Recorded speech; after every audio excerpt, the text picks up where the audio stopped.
I remember that transaction you did that the comps were 86,000 lower. When you sent your offer in, did you actually send the comps with the offer, or did you call the agent and then offer up the comps? Oh yeah, no, I sent everything. Okay. And I love this story, and we have just a few more minutes before we have to check out, but this is one of those where one of my buyer's agents had shown the property, and we were looking everywhere from like Dunellen to Ocala and in between. It was a big wide stance. And so we had looked at a lot of like 5-acre lots, equestrian estates, all this good stuff, beautiful properties.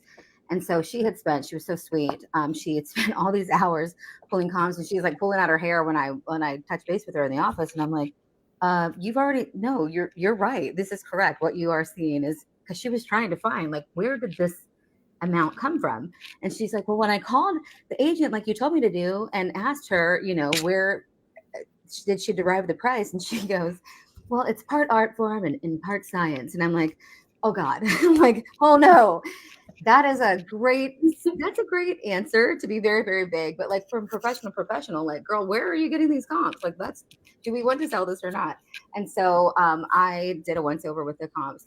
I actually called, and I always, anytime I'm making an offer that is substantially lower, and honestly, friend to friend, anytime I'm making any kind of offer, I always look up the agent. I look up how long they've been licensed. I look up, maybe production. Not all production is in the MLS, but I definitely look up how long they've been tenured. She had been in the business since I was in high school. She definitely, like, you don't stay in this business unless you are doing well in it, in my opinion. Maybe you do, I don't know. But either way, I called her, and she basically said, kick rocks, because I was coming in nice about it. 90,000 lower.